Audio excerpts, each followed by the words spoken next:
just kind of. I think so. We really can't start the podcast like that, though. We're gonna get a on this podcast, so we can't talk about that. Yeah, we're gonna cut all this out. Actually, cut all of this out. Henry, cut all of this. It's not a bit. When you get to this Henry, point in the editing of the podcast, Henry, cut all of this, please. I know that this seems like it's gonna be really funny to include, and we will put it on the Patreon, obviously, and then we'll. But cut. Just delete this entire video. Hello, everybody, and welcome back to Horseshoe Theory, the only podcast that befriends their guests. Today on the podcast, we have Rowan. Rowan does rap battles. Rowan does prank calls. He prank called Destiny as Norm Finkelstein. He prank called Dave Rubin as Sam Cedar. He's a master of his craft, master of impressions. Today, we talk about online politics, streaming politics, and a bit of YouTube drama. We talk about what it's like starting out and getting that first taste of success, how to keep going, how to grow your craft, how to stop the madness from setting in. You can also follow us on patreon.com/horseshoe theory to get this episode along with all upcoming episodes ad-free, as well as exclusive content you can't see anywhere else. Things that are just too ridiculous for youtube.com. Things that would get us completely nuked off the platform. If you want to support us, you want to keep us going, the best thing you can do is give us $5 USD recurring monthly for the rest of the time. So please, leave the goon cave, go touch some grass, and listen to this podcast as you're enjoying a nice walk and experiencing God's beauty as we talk with our friend, Rowan. We're here with Rowan Reeds. Rowan's been visiting from Dallas, the CCCRU. How's your experience been this last week? You know, it's been really great. I feel very community-pilled. It's been such a great time. We've been very productive. We filmed a lot of things. True. Worked some late hours. What are some of the things we filmed, Rowan? We filmed 3 rap battles, mm-hmm. and we're still going to film a little skit. Can we name the rap battles? I think we can. So, anarcho-primitivism versus transhumanism. Mm-hmm. They painted me gray, silver. We did paint him silver. Yeah. All the boys laid hands on me. And made me look like a robot. I did film that part, so we do have the footage we have of all that. of Maybe us. I think I'll put that on Patreon or something if you want to see. If you want to see boys 5 micro celebrities rub Craig, rub me up with silver lotion. So I was all silver, and you did some cool face paint on me as well to give me that robot look. Mm-hmm. And we wrote a lot of the script for that while you were here. Yes, we did in like 3 hours. There's a lot of good rhymes that we put together. Lots of very sick rhymes. Yeah, we did that one. We did Ancom versus Nazi. Ancom versus Nazi. That's going to be a hype one. There's a part at the end where Nazi's going degenerate, and then Nazi, you piece of shit, Nazi, time to end this. Nazi! Yeah. So pretty good. And then probably the most exciting one is we're creating Political Compass Rap. Political Compass Rap 2. We've got authoritarian. That's me dressed up as like this like police state person, this ingsoc person, versus the anarchist. You're like techno-anarchist vibes. You're all in like black and you're like punk. And then we have the left, who's portrayed as kind of a dopey, juvenile, childish person, mm-hmm. and the right, who's portrayed as basically a post-apocalyptic warlord psychopath. Yeah, total killer vibes. This is awesome. I didn't realize you were doing like future Political Compass. It's just kind of off compass, like pure auth, pure anarch, pure left, pure right, but like their most extreme forms. Yeah. That's so sick. Yeah, it was pretty good. Yeah, for the left, we found a little minion costume that was way too small for me that I put on with a little cap with a propeller on top. But I had to. Yeah, we got the autism hat. yeah. We're gonna cut it at the waist though, because the suit was so tight it pulled up on my junk, and it looked very unflattering. That's the Patreon cut. So yeah, we'll put that on the Patreon cut. But anyway, all the gay stuff's on Patreon. So Rowan Reeds, you're the reason you're over, and the reason we're working on rap battles is you're a bit of a rap battler yourself. This is this is your claim to fame. This is true. Yeah, you're like the epic rap battles of history, but for specific online internet characters. Yeah, I'd say that's an apt description. I've made 2 rap battles so far, so I'm not really that. I'm still pretty early into my career, and I've also prank called Sam Cedar twice using a voice changer. You're quite the impressionist. Yeah, well, so most of that's AI assisted, but I do a mean Jordan Peterson impression on my own. But yeah, I do AI voice changer to do Destiny, Ben Shapiro, and other characters, but you have to really get their cadence down first, and you have to get the good rhythm and be able to do a decent impression, and then AI kind of takes it the rest of the way. I admire a good impressionist. I'm not very good at impressions. I'm more of a post-impressionist. Here's my Donald Trump. Huge. I'm the best guy. The thing I've heard about trying to get better at impressions is you just have to really imagine you're channeling the person. So like for Trump, you just have to put your lips out, and then just kind of flows from there. Interesting. People tell me they say Donnie D with the BBC. I say it's big, it's too big, perhaps a little bit big. It's just right, you know. Do it. Give us a Jordan Peterson. I'm gay, bucko. Never gets old. Come buck me, fucko. Actually, autistic people have really big dicks. Lovely. Okay, I'm glad we could start with that. Yeah. How safe for work is this podcast? You can You can say whatever you want. We'll get demonetized immediately regardless. Okay. So. Yeah, maybe. Yeah, you're fine. But that's a great time to plug our Patreon, which is now live, and you can subscribe for $5. Subscribe for $5. Secret episodes. Secret episode 2 up there. JJ and One Time Debate up there. Yeah, we're gonna be doing monthly exclusive content there where we do a lot of drugs. Yeah, just entire drug episodes. One where neither of us smoke weed, so I really shouldn't smoke weed. I really shouldn't smoke weed either. Yeah, but we're gonna smoke weed. We're gonna get blackout drunk. It's gonna be good stuff. We're gonna do a lot of Vyvanse and stimulants for one of them. Yeah. I'm quite excited actually. It's a great opportunity to just be unprofessional. Yeah. And there is an option on that Patreon to pay $1,000, and we vet you. And if we vet you, then you come on the podcast. Yeah. Which That's might a get pretty sick posted if you're deal. cool. If you're not cool, it won't get posted. Well, it'll get posted on Patreon. Yeah, but it might be main channel content if it's a really cool episode. You know what? I think it'll probably be main channel content, but no promises. So yeah. There you go. Okay. That's pretty sick. What happens whenever y'all smoke weed? Y'all get paranoid? Y'all like it? Is there like in between? I'm schizophrenic, so it's not great for me. Oh man, yeah. No, I used to be a championship weed smoker. I used to be a huge stoner. Like, Damn. yeah, I'm like all throughout high school, like early university, grams in one night. I smoked an ounce in one night with 3 other people. I would have bong, like nonstop bong hits for like 8 hours. Oh, shit. I'm not joking. And then it just, I always hated it. I never enjoyed it. I always just did it because it was like going with the motion. And then finally, when I was like 22, I'm like, I'm never smoking weed again. This shit fucking sucks. Wow. Yeah. A whole ounce in one night. A whole ounce in one night. I remember the last time I smoked weed, I was trying to edit. It was like 2 years ago.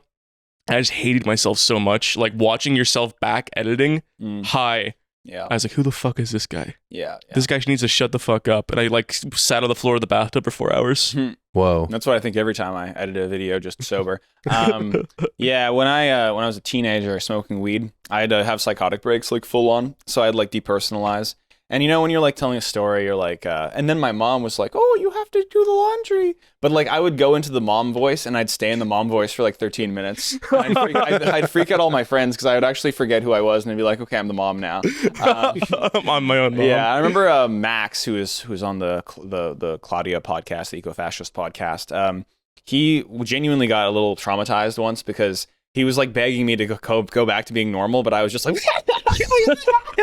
yeah, he was really traumatized because at one point I was like, okay, be funny, like my T-Rex, but then I was just a T-Rex for like 10 minutes. You just lost it. Yeah, I was like running out, and I couldn't bring myself back to baseline. So Yeah. that was really bad when I was a teenager. I would have full psychotic breaks. That's pretty scary. But after a certain point, I think I just burned that out, and it now just makes me like fall asleep immediately. Yeah. Sometimes I don't know. It's like hit or miss. Like I very rarely smoke weed, so sometimes I still get into that like blah, blah, blah, blah, I do that like But yeah, most of the time now I just like it makes me really tired and I go to bed like immediately. Did you smoke at all? I used to. I was a big stoner at the end of high school, and when I was 17, 18, I had a really bad trip on LSD and weed, and it freaked me out. And ever since then, weed just makes me anxious. Yeah, I've heard that it's So- like people start doing psychedelics and then all of a sudden weed is just, they can't do weed anymore. Yeah. I think Gen Z is a big, like, we don't have the opportunity to casually smoke weed because weed is like one hit off a joint and you're in fucking nightmare zone. Like, it's not like this casual shit your uncle grew in his fucking desk anymore. It's it's like concentrated. It's and powerful. Yeah, I know. I knew someone who got really into diamonds, which are just THC. Like, he would do dabs of 100% THC crystals and just get like, it's like the experience is heavier than like meth. Like, there's no drug that could compare to smoking that much THC. Jesus. Yeah. Yeah, well, because back in the 70s, I mean, you could just kind of puff on a joint for a while and get like a little bit high. But Yeah. now it's something like 20 to like 40 times as strong as it was back then. Yeah, that's absurd. I mean, I'd love to see my mom smoke weed now and just be like, wow, this is like, This is crack. This is like a harder drug than anything on the streets. At least crack's predictable. It's just a stimulant. Weed is like a psychotic drug. Yeah, and it's still not good enough for people because now they do dabs and like you were just like pure THC stuff. Oh god. So yeah, I took dabs once and it like freaked me the fuck out. It was horrible. You dabbed once. Yeah. So anyway, against my better judgment, I've agreed to Brogan's idea of us doing a bunch of weed and doing a podcast for Patreon. It won't be fun. No, for us. I think it's actually going to be like a pretty bad time. Yeah, I'm totally. I think it's going to ruin my day and like possibly my week. Yeah, same. I feel like I'm gonna get some mental baggage. It's gonna take like a month to get through. I might not come back from it. You mentioned the other day. You said the words. You know when you're feeling cagey about reality, and then you started doing this. like you're grabbing air and trying to rip the air apart. Yeah. I'm gonna get stuck there for like 2 months. Yeah. Like I'm just gonna be like non-stop akathisia for 2 months if I smoke weed. Yeah. So we're gonna do that for you. Yeah, just for you. Just for $5 a month. For the 15 people watching this who will sign up. Yeah. We're gonna do that for the 15 patron subscribers we're gonna get from this plug. Lucky you guys.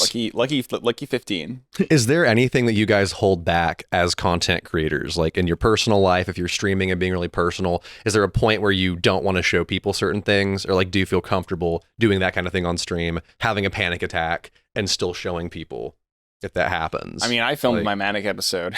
Yeah, that's right. Yeah, but I would say before this podcast, I was probably more guarded because I was more concerned with coming across a certain way. And it's just impossible to do that when you're talking long length, hour and a half. Yeah. True. Yeah, podcasts are very, very opening.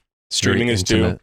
It's almost like, I've talked about this before, but like the crisis of coolness is like there's no cool celebrities anymore because you're just broadcasted so frequently that like no one's cool when they're out there that frequently. There's no mystery. You can't afford to pull a Bo Burnham and make one like 5-year project every 5 years. Like I have to be constantly doing things. So there's no way I can maintain that same mystique level of Bo Burnham, right? Right. Yeah. Because I was not famous when I was like 17 and like hooked up with all this stuff for like the rest of my life. Yeah. Right.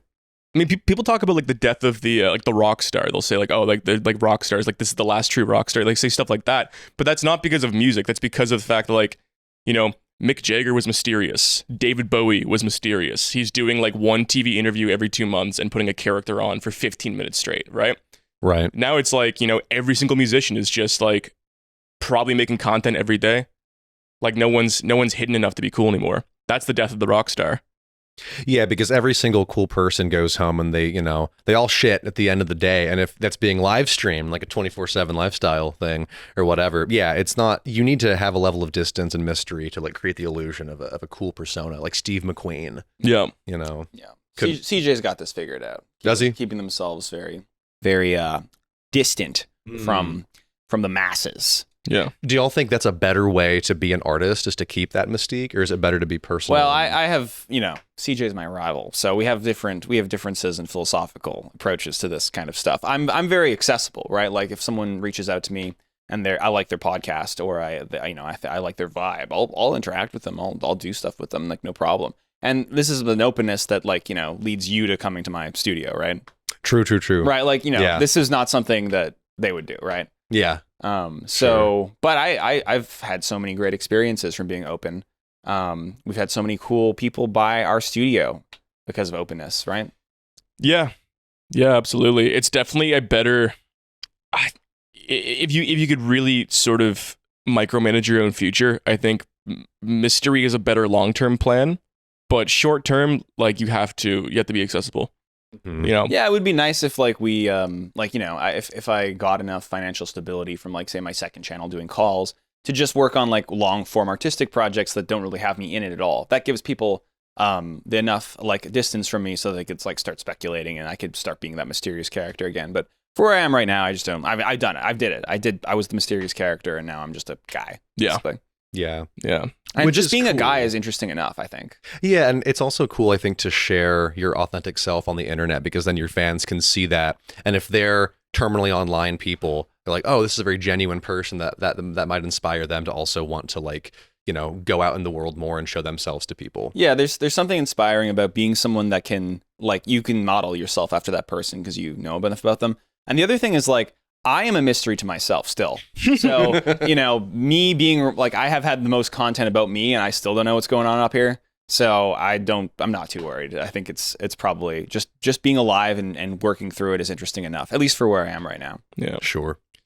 We live in a much less gate-kept world. I think that's sort of the new spirit of being a celebrity or doing stuff online or achieving great things is this attitude like you can do it too. There's no boundary between someone who's successful and someone who's not successful. It's just work, right? So for better or for worse, creates a crisis of cool. There's no cool. There's no like that mystique doesn't exist anymore. But at the end of the day, like anybody listening to this could probably just do what we've done with a couple of years of work. There's nothing like fundamentally different about us. No.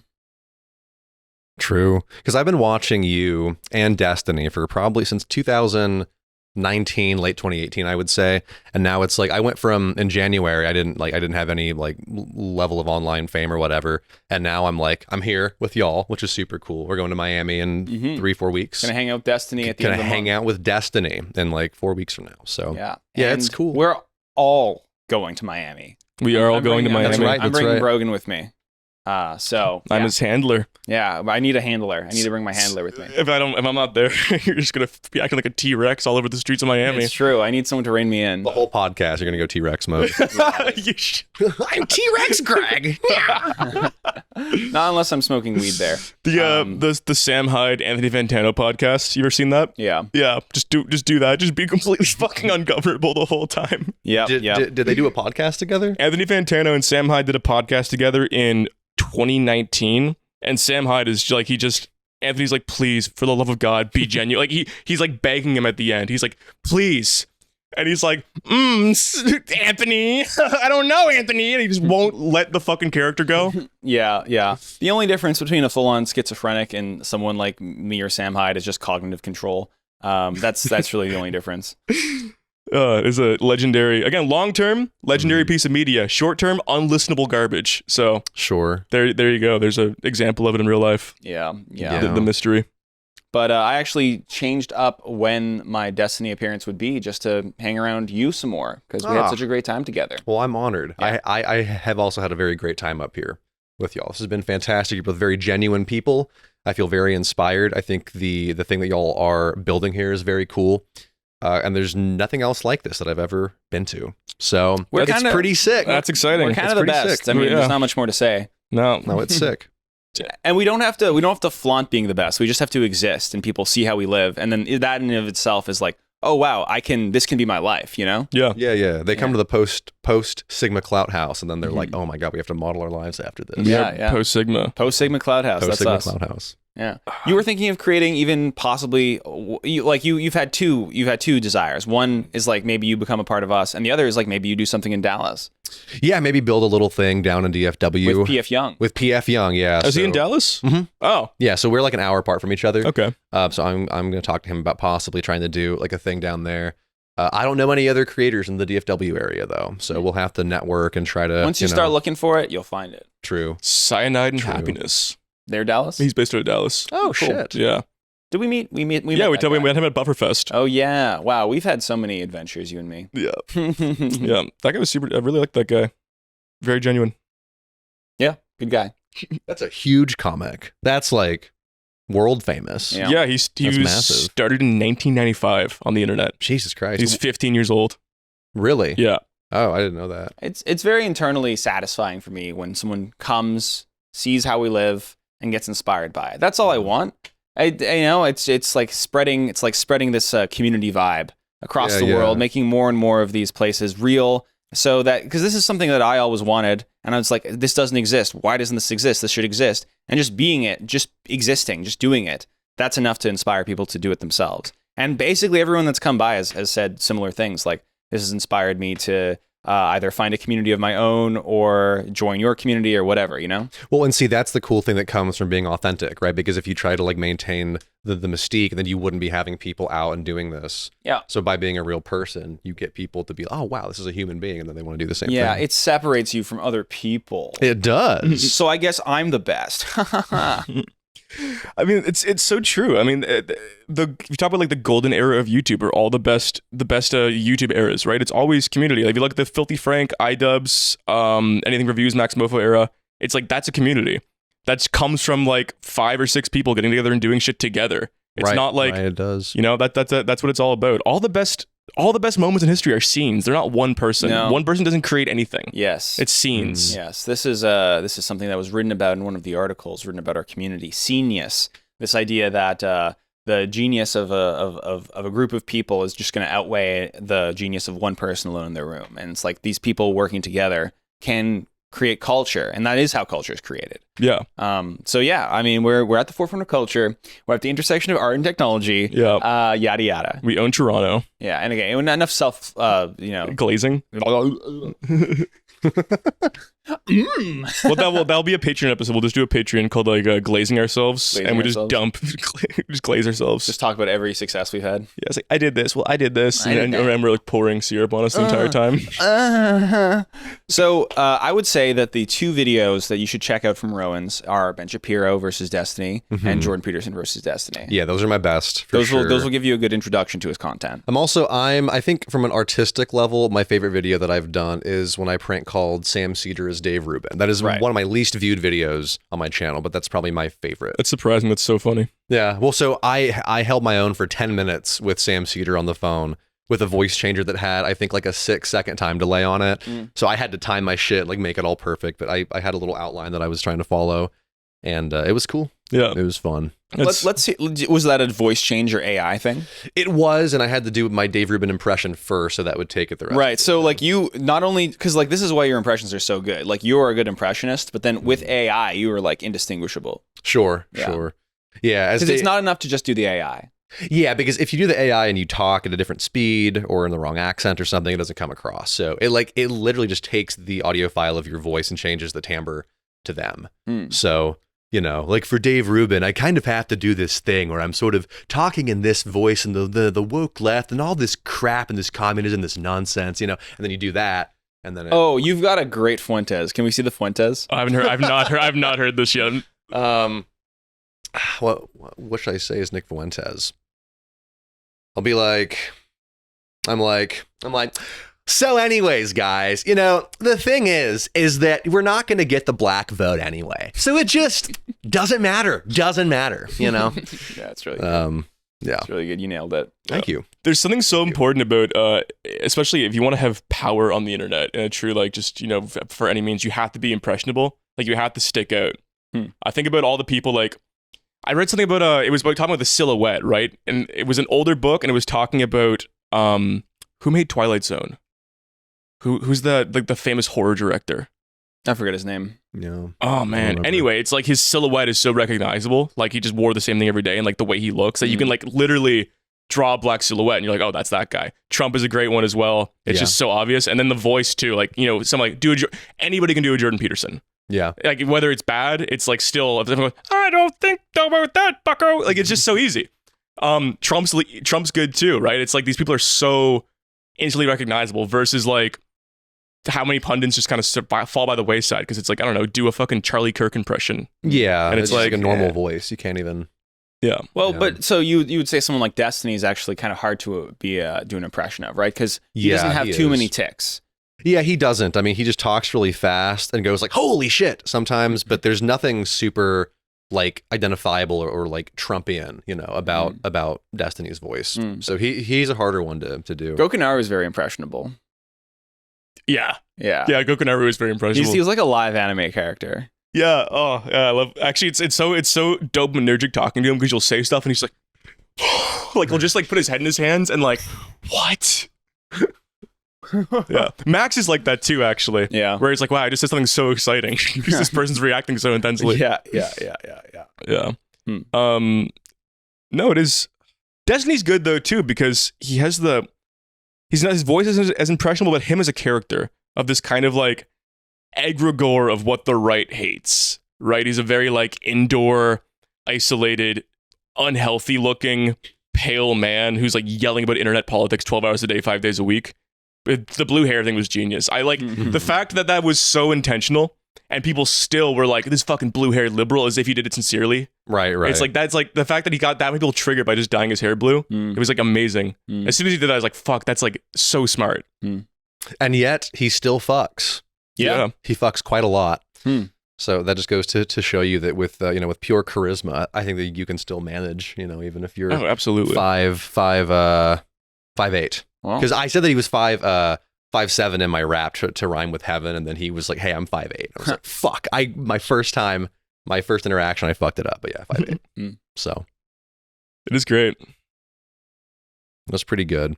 But yeah, I would say I want to do more prank calls. That's a thing that I want to lean into more. I want to call want to call more YouTubers as people that are on their blacklist that they would never interact with, and then try to see how long I can make them think it's the real person. it's a good idea. Yeah. Oh, Yeah, that'd be fun. do you have any examples in your head?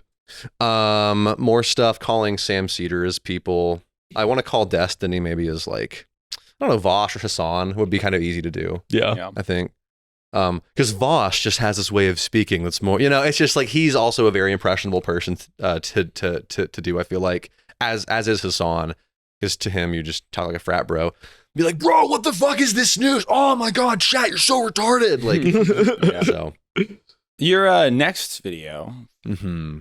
it's Destiny versus Hassan. Yes, it is. Yeah. And that will be coming out. So yeah, we filmed that at the end of September. That'll probably be out by mid-October. Cool. So 6 weeks from now. And that will only be 2 weeks after Political Compass Rap 2. Ooh. So this might be a really good month Slick. for my channel. You guys Yeah. are fucking just lining up and knocking it down. Yeah. Yeah. I'm trying. Political Compass Rap 2 will be on Rowan's channel, and Mhm. deserved, I think. Which I'm because, very honored by. I asked you. I couldn't think of a better channel to put it on. Well, thank you. Yeah. Thank you. I asked Greg on our first meeting, I was like, hey, like, could I do this and put it on my channel? And he was like, absolutely. Mhm. So very, very excited about that. Well, I don't think it wouldn't have been made if we hadn't met. So, yeah.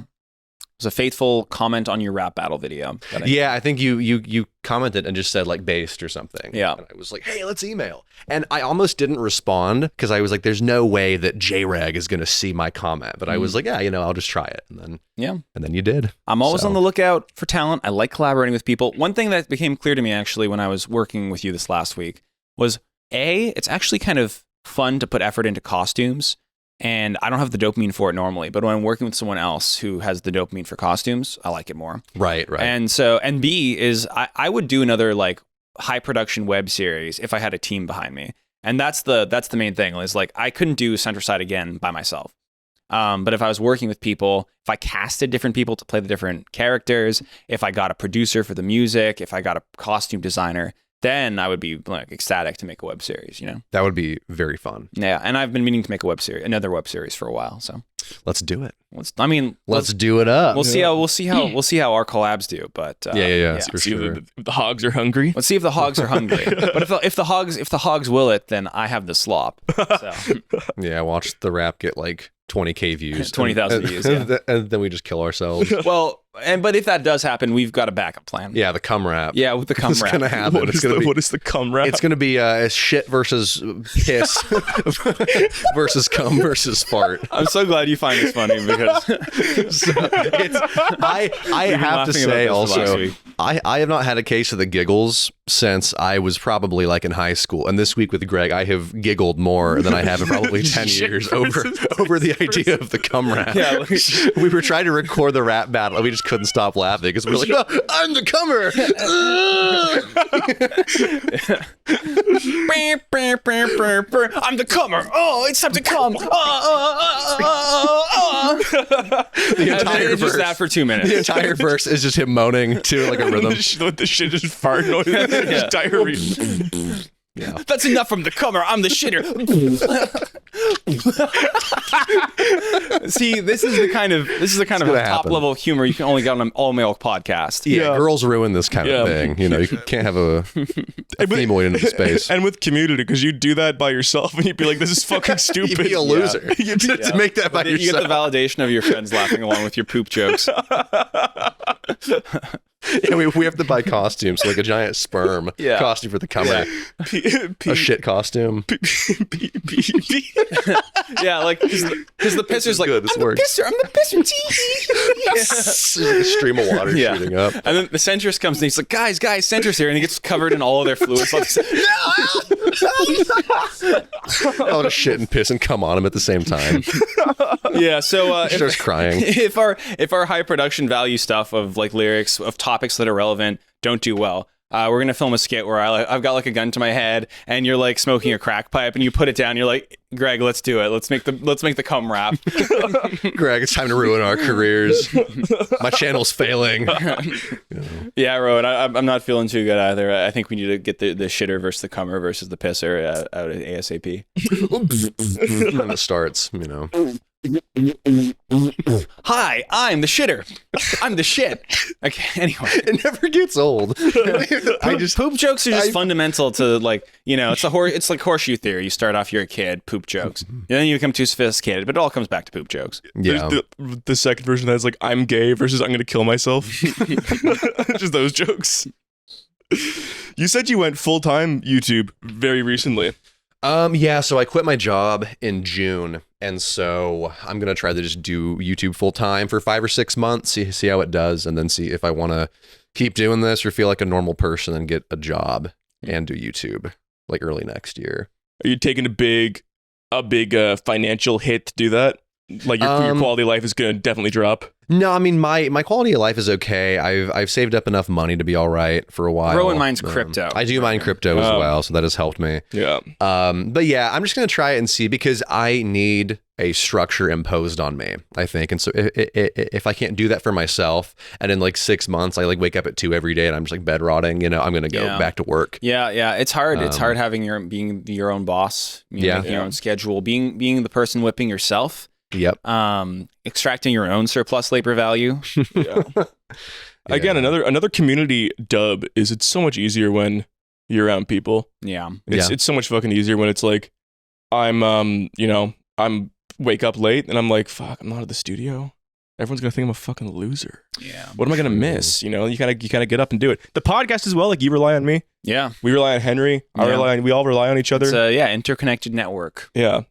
It's like Jordan Peterson says, whenever you adopt, I think it's a responsibility in relation to others. It makes your life meaningful. Yeah, and it's true. It's true. That's where meaning comes from. Finding your place in a community. And then meaningful in that community. You wake up, and then y'all get to come to the studio where other people will be, and then you can see them, and you're like with your friends all day, just making art. And that's it contextualizes your own life. So cool. If one of your videos bombs, it feels like the end of the world, and you look around. Oh, this guy's doing well. Oh, this guy bombed too. It's like it creates a contextual effect for your own life, and it positions you. And this is why having a mentor is important too. It's like it positions you in your life as like a 20-year-old person versus like a 40-year-old person, or like a 20-year-old person pursuing this goal and you're around other 20-year-old people pursuing these goals. It's like it's all useful for your psyche. Yeah. Oh my god, yeah. I couldn't imagine still doing this alone. The first time I had a video do bad, like after I blew up, I had a video get age restricted and got 30K views. All my last 6 videos had gotten like 150K. It went on a month-long bender. Fuck. Because I was like working with him, but it was still like prototype studio, and I was just like waking up, getting out of my bed, rolling over to my desk, editing. So I was still very like isolated, and it like totally just fucking threw my life off tracks. But then recently I put a video out that took me like, I hired an editor, took me like over 100 hours of research. That video did fucking worse. And like I was pissed off, but I didn't like, I didn't derail my life. Sure. I was like, cool, next step, move on. Like everyone's around me. Yeah. I talk to you, you're like, oh, if that happens, it's so much fucking easier. Yeah. So much easier. Yeah, but me being someone that went through all that stuff by myself in a vacuum, and then I feel like that those pains were more meaningful because I can share them with you to help you, right? Like it's it adds a lot of meaning to the pain that you suffered to be able to use that to help others who are in a situation where like they're just starting out and now you're helpful to them. Like that's really satisfying. Yeah, and you're in a cool place because like you have JJ, and then you have people that call you for advice, and you have peers. So you have like every single strata, there's people. I've got mentees, I've got a mentor, I've got peers, I've got rivals, I've got best friends, I've got worst enemies, and I could name them, but I won't. So yeah, a complete man. It's I mean, awesome. there's probably some relationships I've yet to even discover. Kinds of relationships. Yeah, true. Like a bromance. What are you gonna say? I don't know. I was gonna say child, and I was starting to think of more funny things to say. Child, like you have a child, like having not a like you have a relationship with a child. Yeah, yeah. Like father, that relationship. Yeah. That's a big one. Yeah, yeah. Being a father, or having in my case concubines. Yeah. Yeah. Would you raise your child in the public light or like plug them into your world, or would you just be like, don't get into this, dude, like have a non-famous normal life? I have not even considered being a father until 3 months ago, so this is all new territory for me. Right. And Greg is pregnant. I am pregnant. He has been this week. with for 3 ideas months. and with a child. Yeah, he's been PMSing from pregnancy really hard. That's how that works, right? Yeah. That's how girls work, yeah. A lot of people have assumed a lot of things about me. But one thing that no one has ever considered is that I can give birth. Oh, fuck. But no, now whenever I go back to DFW, I have to build a community because I can't go back now to just like in my room by myself with no accountability or people to do it with. Yeah. Yeah. Fuck. What's that, like 10 million people, DFW? I don't know, actually. I haven't run those numbers, but probably. Yeah. It There's would gotta be. surprise me. I mean, it's been so easy here to find other YouTubers. Yeah, there's got to Yeah. be people. Yeah. Paul, let's do it. But yeah, and others. I don't know. I'll have to try and reach out to the Cyanide and Happiness guy and be like, Yeah. "Hey, I know you're way more famous than me, but I think, You know? again, once you start looking for it, you'll find it. I came to Toronto with the specific purpose of networking with other YouTubers, and coming in with that purpose was helpful. And once you get 2, 3, 4, 5, 6 people behind you, that's 6 times the amount of connections, right? So yeah, it all grows just kinda exponentially. amplifies." Did you move here September 1st? September, yeah. First? Are you like, well, you're 1 year? Yeah, September 1st. This is 1 year today. This is 1 year. Yeah, 1 year today, basically. Yeah. Oh, Yeah. Wow. Full year of Toronto grind hustling. Do you miss with Ottawa? this guy over here? Damn. That's fucking insane. And not to brag or anything, not to let too much on, but we made some pretty severe money moves today. We made a pretty cool connection. So yeah, 1 year is fucking insane. That's baffling. yeah. That's been a year. It feels like it's been like my whole life. yeah. This has been probably the most eventful year of my life. Yeah, same. Yeah, Bar none. bar none. And it's probably just gonna get crazier. It's probably just gonna get. We're always here at the inflection point. Yeah. Damn. All right, I'm gonna move up here. Yeah, Fuck Dallas. You have no. I'm gonna renounce my citizenship to the U.S. JJ was so triggered when Rowan talked about possibly moving to Canada because JJ is a self-hating Canadian and he hates when Americans move to Canada. Like, there's an American in a studio that moved to Canada and he's like, you shouldn't move here. Yeah. This place sucks. You have to go to America. You have to stay. But you were talking about what Dallas is like. Apparently it's so hot you can't go outside. Yeah, it's really hot up there. It's like it's reached like 110 Fahrenheit, which is about 42 Celsius. Damn. So it's pretty shit down there. But like on a visa, can't I stay in Canada for like 3 months? Oh, yeah. And then I just go back. And Yeah. You could spend the worst 3 months here. Yeah, for sure. Yeah, you could do that. You can just bounce back and forth. Can you do visas work like you can stay for 3 months and then you can like go back and immediately come back for 3 months? No, I You think have to wait like I think a year. Canada's is 3 months out of a 6-month period. So I think you have to go back and forth Okay. every 3 months. Interesting. Yeah. Or like month here, month there, month here, month there. You could just do that for Well, we'll forever. take you in. Yeah, sure. We'll if you're a YouTuber and you pass the vibe check and you're a cool guy, we'll take you in. Although don't get a PR here because then you'll have to move your crypto capital gains to Oh, Ontario, yeah. and then you will we'll get tax taxed all of it. 67%. Yeah. What? Yeah, 67% capital fuck. gain tax in Ontario. So Yeah, your that's livelihood terrible. would be destroyed. Yeah. So, sorry, we're a communist country. Yeah. Uh-oh. Didn't you hear? I think in America, it's just the same as it's just like personal income tax is what crypto counts as. It's like all the same, which is I think in my tax bracket like 24% or something. I didn't know the number could go that low. Yeah, that's our income tax in America. Yeah, it's like so in Texas there's no personal income tax. So I think American standard is like 22% Sam. for average middle class. And yours is what, like 50 or something? Our income tax, I don't like Ontario, like provincial and federal combined Mhm. middle class, probably like 30, 39 Oh, okay. around there. And I've got a corporation, so it's like 10%. Yeah, It's pretty good. we get free healthcare. We do I get, just technically get you free healthcare. I just book fucking. It's one of those things I don't think about, and then when I think about the actual privilege of like, book the blood test, got my blood test, booked a follow up. Like I've had 4 doctor's appointments in 2 weeks. Yeah. Just don't Wow, have an that's awesome. autoimmune issue or mental health problems. Yeah. You'll be fine. Or dental issues. Or dental issues. Yeah, just only just get colds and break limbs. I'm thinking of getting a retainer because I've realized my jaw is so strong because I clench my teeth. I'm mewing in my sleep, Mhm. and it's probably bad for my teeth. Like I'm just like because I'm so stressed all the time. Yeah, but you're hot, so it's fine. I think I need jaw reduction because it's kind of getting out of control. At this Your point. jaw does look huge. It's just gotten bigger in like a linear fashion. See, people have been saying that, and I was like, oh, there's probably not, but I actually think it has been getting bigger. And it was already like I'm satisfied. I don't need it any bigger. This is gonna start being a problem soon. So yeah, I should get a retainer. Anyway, that would be a dental problem. You can give me some of your jaw. Yeah, So here's what we're gonna do. I'll take off some of my bone, give it to you, and you get a liposuction and feed the tube into my mouth. I go. I've been meaning to eat broken for a while now, so that kind of. Yeah, we have been trying to meld with each other for about 2 years. Yeah. Since we started talking about it, been working on this project for a long time. Yeah. We've been talking about melding a lot. Well, that's how we met. Like we met, and like that was our first kind of in joke. Is like we need a meld. Yeah, we're gonna become the same person. Yeah, and create the perfect man. the perfect man. Yeah. Yeah. Anxiety and schizophrenia, and skinny fat. Yeah, we'll be all skinny. It was just the worst aspects of both of us.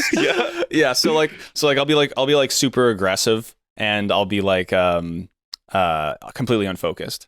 I'll be punching the air, just doing nothing. Yeah, like the worst body type. Yeah. Jesus Christ. You'll look like me, but like I'll just have like a huge gut that like goes down to the ground. Y'all would make a very interesting person if you combined into one. Imagine Greg with crystal green eyes. He's always looking at you like this. Yes. You got like the football player vibe over here, and like the I don't know. Oh, Like I don't like being perceived. the like comedy writer skinny high school boy vibe. But then like maybe like you bullied him in high school, but then like, you know, after high school y'all were like, hey, let's actually be friends and team up because we work well together. Yeah. There's an alternate universe where Brogan bullied me in high school, but I can see it. knowing high school versions of both of us, probably not. No, I wasn't a high school bully. Yeah. Yeah.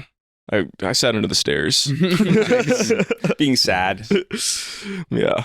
Jesus Christ. Yeah, I also was not a high school bully, which is a good thing, I think, to not be. If you Yeah. can look back and say that you were never a dick, you know? Yeah.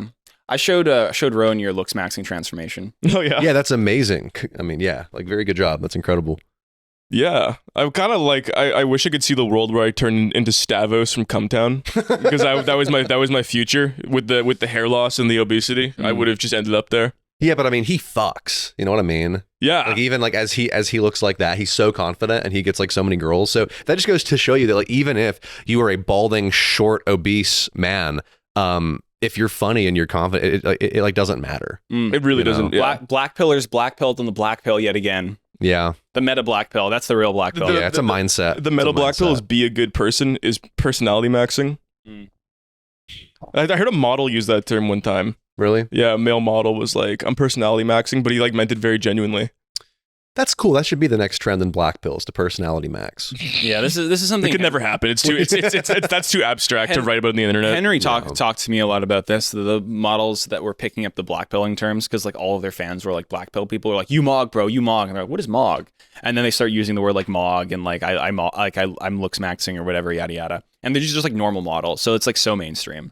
Damn. The black pill became mainstream. Yeah, how the black pill became mainstream. I thought Mog came from like video game culture. Is it a black pill thing? That came from pickup artist culture. It stands for male of group. AMOG. What? Alpha Alpha male. male of group, AMOG, yeah. Yeah. Oh, I didn't know that. Yeah. So when you mog somebody, Male it's you're group. challenging their alpha status. That makes you're sense. becoming the new alpha in the group. That makes sense. Yeah. Yeah, I have some friends in Austin who they get ice cream together, and whenever one of them gets more scoops than the other, they say that they got cream mogged by him. So now I know. Okay, male of group. Yeah. I think so much of community, I've been thinking a lot about like what defines, especially with men, right? Because like men are so competitive kind of inherently to each other. And what defines like male friendships, like what truly defines a male friendship is like, I'm not going to play this game with you. Like we're going to make this collective unspoken agreement to like not play that game. The game you play with like other men, like Yeah. where you're Yeah, like, for sure. we're not going to challenge each other. We're not going to talk down to each other. We're not going to find some ways to one up each other. We're just both going to like take this and just like accept each other as equals and not play the status game. Yeah, that's a pure like peer / friendship sort of relationship, and we have that all at the studio very well. Yeah. But with like a rival relationship, you do have that element of playing against each other, but it's kind of in like a useful way for both of you. And you have rivalry with PF Young. Yes, I do. Paul is my rival, and we are also friends. And I think it's a good working relationship. Because after I watched your video on that, I was like, yeah, that's a very healthy thing to have. I think My video where I talk about all the different relationships that we're missing, and one of them is like, well, obviously we're missing like mentors, and we like put all the emphasis on like the partner, like the lover. But there's so many more, like rival, for example. That's a super helpful one. Yeah. And not enemy, right? Because it's not enemy. An enemy you want to crush. Yeah, like a rival you want to beat, but not crush. Like if they were to be crushed, you would feel sad and want to like help them. Yeah. You want to be like an inch better than them. Yeah. And they want to be an inch better than you. Well, yeah, because rival implies respect. Like, someone to be your rival, you have to respect them in the first place. Absolutely. It's like, this person's so good, I have to beat them. Yeah. Right? That's a beautiful relationship. Yeah. I need a rival. I don't have one yet. Get yourself a rival. Get yourself a mentor. Yeah, I don't have a mentor either. Pick a random person. I kinda, like, we're rivals now. You know the pipe meme of like the big tube and like and the drip. It's like the tube is JJ. Yeah. And you're the guy at the end getting all the juice, and I'm the little skinny guy getting the drops. Yeah, let's get some JJ drops. I have like 10% JJ. The JJ's very magnanimous, and he often gives mentorship advice to like all my friends, basically. So That's so cool. yeah. Studio mentor. That's awesome. He's all our dad. I see there's a sticky note of him on the wall right there. Yeah. I could tell immediately that was him. We all did our little self-portraits in the prototype studio, which we should laminate and bring to the other one at some point. And that's you on the green one above him, right? Yeah, two above him. Yeah. Nice. Yeah, I can tell. It's a very good likeness. Where are you, Greg? Oh, I'm right above Brogan. Okay. How did you start to draw that weird schizo picture of you? So JJ started off by doing a caricature of me, and I was trying to get into drawing. So JJ encouraged me to get a tablet. So I got a tablet. I've never been into visual art whatsoever. But I was trying to draw JJ's caricature of me. And so I was just focusing on a few of the core features, like the ears and the nose and the chin. And eventually it stuck that I'm someone with curly hair, a big nose, and a big chin. And then basically every time I tried to hit those points, it came out looking different every time I did it. And so if you go on Instagram.com/selfportraits, PORJRAITS, I've been drawing the same picture of myself for like a year. It's like an autism thing. Wow. And every time I draw it, it looks different. I don't think I could possibly draw myself in the same way twice. And I feel that's a good artistic statement because like every morning I wake up in the mirror and I look at myself and I look different to myself. It's a new personality that's taken over you. I have a very fluid, conception of myself. And so I feel like that's kind of a reflection of that. And it's become kind of my style. And I'm kind of happy with it. And I just if I'm bored, I'll just like draw myself like 100 times. But you're wearing a shirt covered. Oh yeah, actually, I didn't even realize this. I'm wearing what I'm talking about here is like this is just like me, like a bunch of times that I drew on my shirt. But it's the mosaic that creates you. It's the mosaic. It's the combination of all of these different perceptions of myself, I guess. Is that a white shirt with a Sharpie, or is it like a so I drew it on with a drawing? Sharpie, and then I put it through the wash so it would bleed everywhere. Nice. Nice. It looks very good. So there's all this like. Do you keep drawing more and then the old ones go away? Yeah. That's really cool. I like that one right there is my favorite with the little eyelashes on it. Oh yeah, you like this one? Yeah, it's a really good. I also like showing people like a bunch of them and getting them to like pick which one's their favorite. And I also like doing weird things where like the nose and the chin will like loop into each other. And like Rogan once looked at one of my self-portraits and said, "This is the visual art equivalent of self-harm." And I don't disagree. Some of them really move me actually. As coming from my fine arts background, some of them like really move me as like artistic works.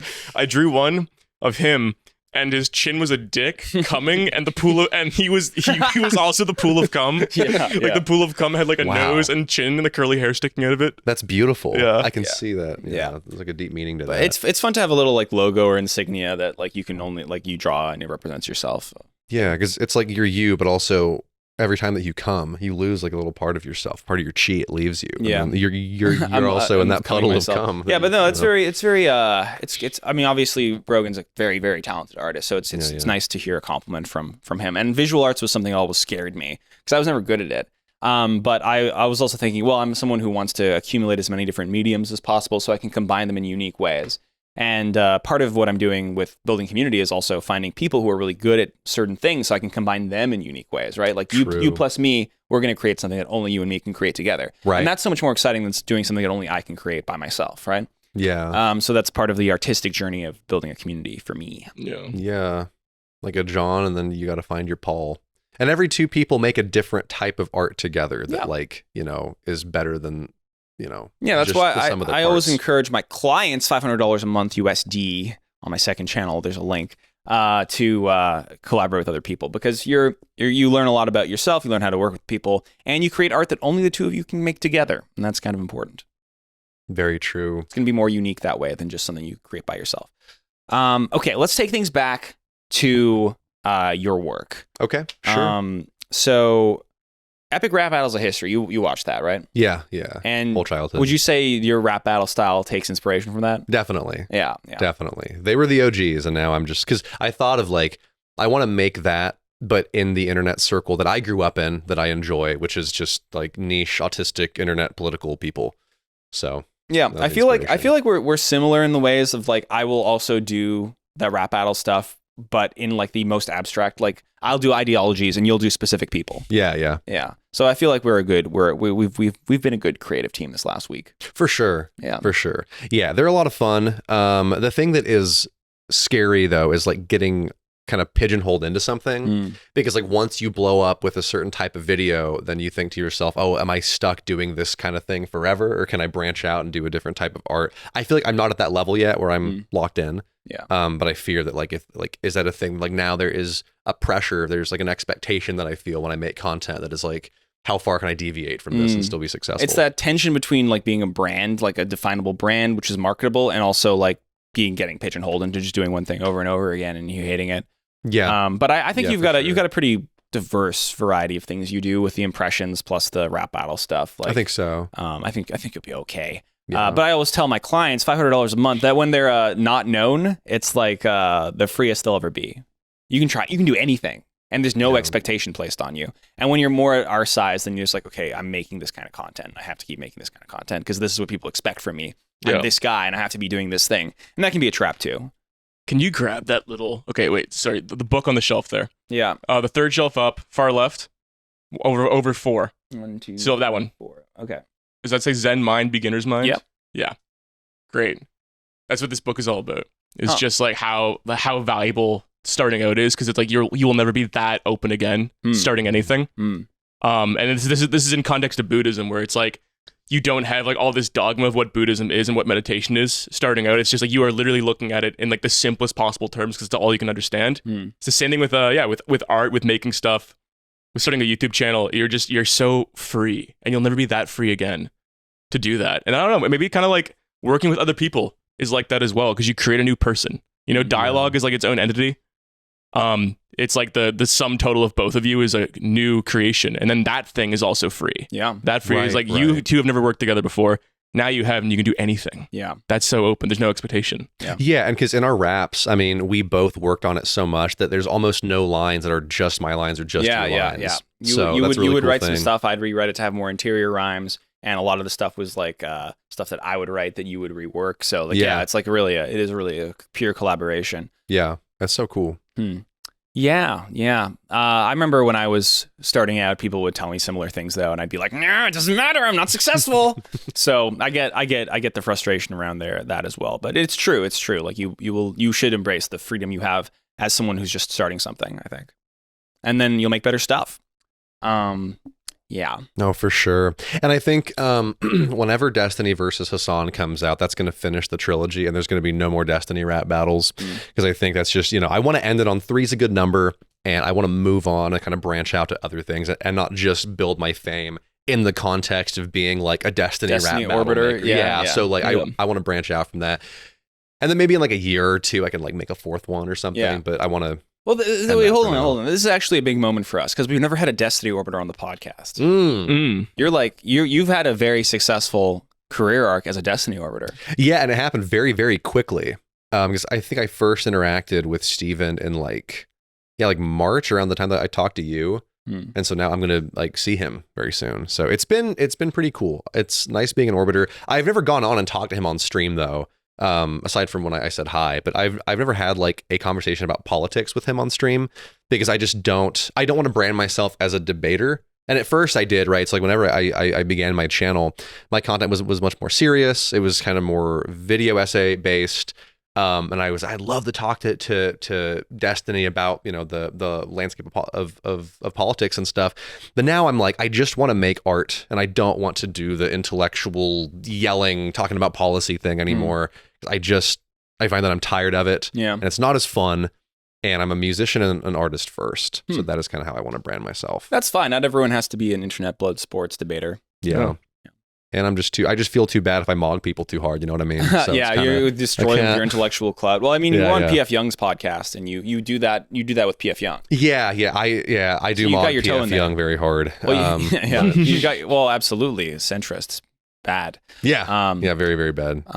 But PF Young will be coming to the studio at some point, and we will put him up, and we'll have a great time.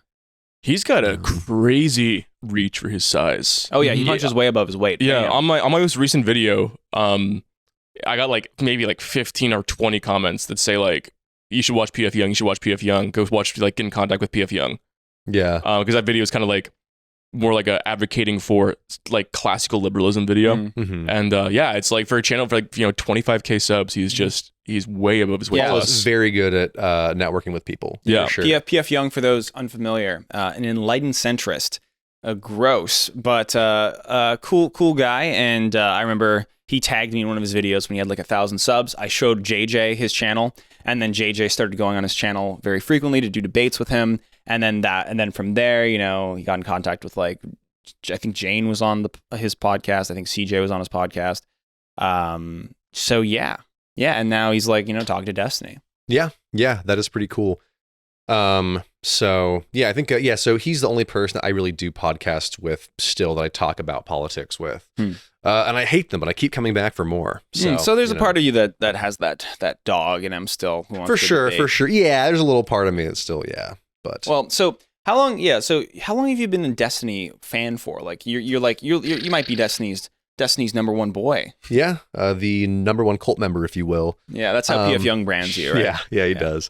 I've been watching Destiny since I think early 2019 or late 2018. Whenever my friend Corey showed me Destiny, that was the beginning of the journey. And I was more of a conservative back then. I was more of a edgy 4chan Trump kind of person. And then I started to watch Kyle Kalinske in 2018, and then I watched Destiny in probably 2019. Yeah. And then from there, I just became more of a, you know, liberal lefty kind of leaning person. So it's been a long time now. We should brand this podcast in the same way PF Young brands it. Like, talking to Destiny's number one cult member. It's just like you can't escape it. Yeah. That gets good clicks, you know, and I'll take it. I'll take being the number one. Do you fundamentally so I'm just assuming you probably align with Destiny on like 90% of stuff, right? Yeah, maybe like 85, 90%. Yeah, probably. Okay, so what would you say your core disagreements with? Core disagreement with Destiny on things. You know, I thought that the comment about the firefighter was a little bit excessive. I personally would not choose to do that optically. You know, so there's some like personal tactics he does with being very aggressive towards people that I wouldn't do, but I think there's a place for that stuff in the culture. So yeah.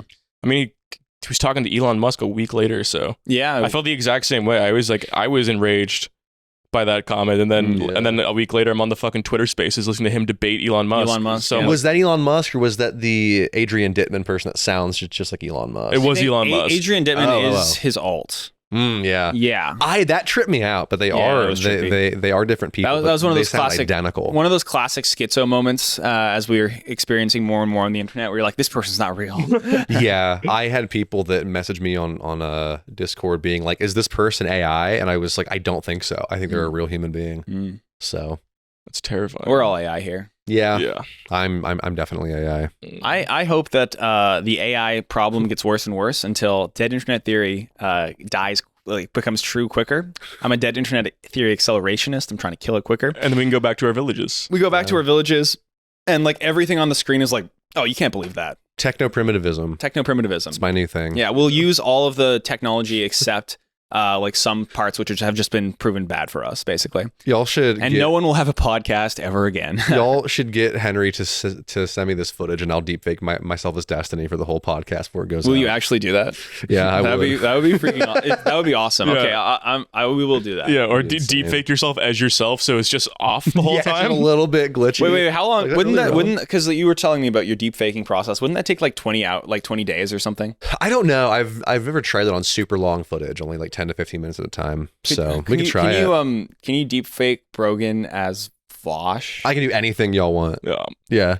We do that, and then I'll turn the Premiere Pro audio AI enhance all the way up. So when you do that, there's this weird thing where like if you pause or say it will pick up and like translate it to a word. So like you'll just randomly be like, "Got cars," and then it'll like throw weird things in, but it still sounds like you. Oh, interesting. Yeah, so you can do that, deep fake you, and then just make it like, "Oh, this person's not real." There's enough here. This person is not real. Yeah. No, I could do a scene where you're Destiny, I'm Hassan, you're Vosh, and right now we can talk as them. And then whenever we watch this back, it'll be them three if y'all want to say anything as those characters. I don't know enough about these characters, but I like the aesthetic idea a lot. Yeah. Everything I thought about saying would just I don't want to say. Yeah. So I'm not gonna say it. Yeah, I already know where your mind's gone. Yeah. Very, very gay things. Yeah. I mean, you could be anyone. If you could be deepfaked as anyone, Brogan. If I could be deepfaked as anybody, Yeah. Brad Knoll from Sublime. Oh wow, that's Okay. That's a quick answer. I think that's my favorite person of all time. Specific. I think he'd be a good Joe Rogan. Think so? Well, I think Joe Brogan. If we made him Joe Brogan. Yeah, you totally could be. Yeah. I relate to Joe. I need to get more like Chad. Mm. If I'm not like I don't do enough like dumb like just stuff. Mm-hmm. Mm. I just need to like eat more. I don't know, eat a lot of meat. I just need to like fight and eat more meat. You need even more meat. Yeah. And shave your head. That'd be the first move. Yeah. Just That's really always commit to the bit. I've thought about that for a long time. I'm like, should I just go on testosterone, go bald, grow a beard, and get jacked? It's a pill. You can just do that, and then it will happen. And like To balance it out, though, I'm gonna have to get even skinnier. Oh yeah, we were talking about that earlier of playing characters of ourselves, but like 9 dimensions of it. Like it's like playing a character of yourself, playing a character of yourself, playing a character of yourself to the point where you're just like unrecognizable traits. Mm. Like just like like you're just grunting the whole time. I'm like, Just do that for like 5 minutes. yeah, you're grunting and I'm screaming. Or y'all could try to get as drunk as possible and then do a podcast where you do your best impression of your sober selves. Mm. So that'd be a good way to practice that. Retarded. Retarded. I would sooner do the ketamine podcast than the alcohol podcast. And this alcohol podcast is going to give me like I might lose a finger or something Oh, because like wow. alcohol makes my my arthritis act up. I'm just like I'm really dreading how bad that's going to make me feel. We could do like White Claws. Yeah. Yeah, White Claws would be good for you because Okay. that's a neutral grain spirit. It's not it's not like a or no, it's just alcohol. It's like ethyl alcohol distilled into soda water. It's not like it's not tequila. It's not vodka. Okay. So the alcohol would have the lowest likelihood of having like weird tannins that would inflame you, and you're also getting hydrated as you drink it. Okay. That sounds good. I'll also just do a long fast afterwards and probably get rid of You it. should do it fasted, so like just hitting your empty stomach. Yeah, I've considered that too. That would hit me a lot harder though. You ever pour a shot of vodka on like an empty stomach, like a 4-day long empty stomach, and just Yeah. Ew. That sounds horrible. yeah, it's awful. It does sound pretty bad.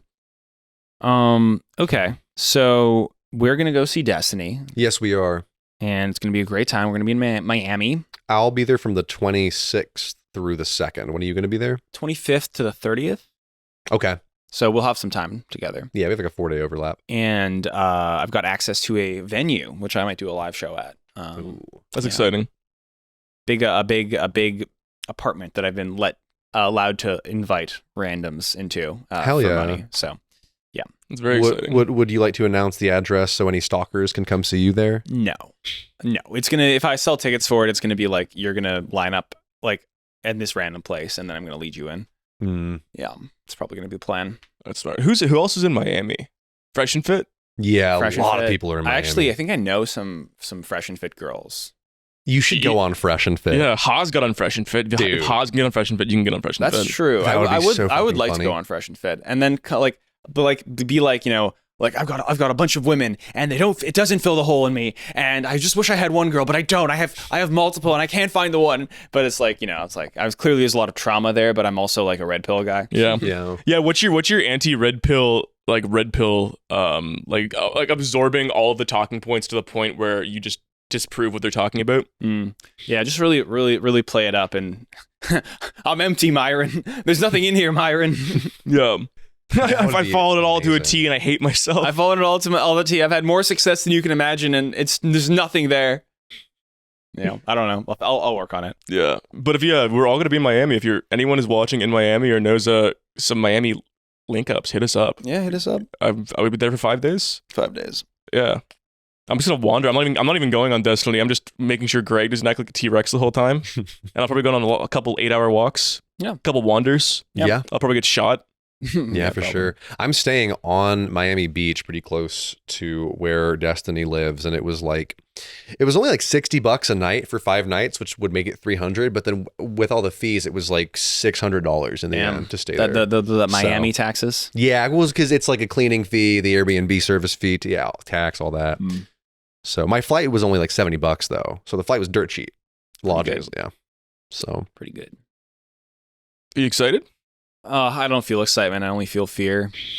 Recontextualize. I actually almost started crying 10 minutes ago because I was like thinking about how you can recontextualize fear as excitement and anxiety as excitement. yeah, you can. Yeah. I can recontextualize excitement as fear, though. I saw this. And that's where we differ, Brogan, you and I. Okay, well, I'm not excited. I'm afraid. I saw this clip last night from the TV show The Bear. I was just looking at a couple Instagram reels, and it was just that the tag said like, "Me at the job, I prayed for God to get," or "Me at the job, I begged God to have." And it's just the Jeremy Allen White like in an alleyway, like holding his head in his hands, screaming as like images are flashing of like how stressful his life is around him. Yeah. And I literally started crying watching this reel because I was like, well, that's so beautiful and relatable to you, right? Well, I was like, imagine just being bored. Yeah. Imagine like all the things that like you stress out about, all the like not knowing what's happening next, the money, the audience, trying to get videos out, trying to like scale things up all the time. Like we're entrepreneurs. Imagine not having that. Imagine just having like 40 hours a week in the office, out of the office, everything's stable. Your life is going to look the same today as it is 20 years from now. Most people, and there's a lot of those people who they like want that life, and that's totally fine. But then there's a lot of those people who live that life and then see what we're doing, and then they're like, something flares up inside of them that they don't necessarily want to feel. I mean, it's like literally all the times that you lie awake at night, just so worried about what's going to happen next, is like literally what gives life meaning. That's literally what makes life exciting. Without that, in whatever context that happens to be, it doesn't have to be entrepreneurship. It could be like starting a family or something, you know? Yeah, without that, it'd be nothing. Without the stress, it'd just be boredom. Yeah. I just pressed a button on this. Is it still okay? Yeah, you're good. Okay. But no, you're totally right. You're totally right. And what's so weird is how quickly things become normalized. Like, to think that like even the small level that I've gotten to on YouTube, like I feel like a year ago would have been insane to me, and now it's like my life is the exact same. I just like wake up every day and I have my friends like do my normal thing, and then whenever I was going to come up here, like half the appeal was like, oh, I'm going to meet like famous YouTube people, and I was like, but now that I know y'all, it's just like I'm just here like as peers, as friends, and then now this feels normal. In the span of like 7 days, this has felt normal to me now, which is so scary. That hedonistic treadmill, it's so baby. strange. Yeah. It'll keep adjusting, and then you'll keep wanting more. Yeah. I mean, it's bizarre to me, like hearing that, being like, I don't know, I've had like a small amount of subs for like a year, and then like thinking about you being excited to meet me is like baffling to me. I'm like, what the fuck? That's so bizarre. Because I look at you, I'm like, oh, cool guy. Yeah. Right? Like, no, for real. Yeah. I was like, dude, I get to meet Art Chad and Drag of like, because like, I think also I subbed to you and you were still pretty small, like under like 40 or 50K subs or something like that. So I was like, wow, day one, but after day one OG fan. still after the Compass Rap though. So not like, you know what I mean? Yeah. But that was kind of your first big video after just random things of you playing songs, right? Yeah. So that was that was the big one. Yeah. Yeah. So I don't know. Maybe the final boss is like I have to meet Oprah or something, and then that'll be whenever it finally hits me, and I'm like, oh wow, yeah, I know people, I'm connected. But Wow, my celebrity crush. yeah, exactly. Exactly. Fuck, I don't know. What's your final boss? Bo Burnham? I Like have just to, I have to kill Bo Burnham. Yeah. I well, think not so. kill. You know.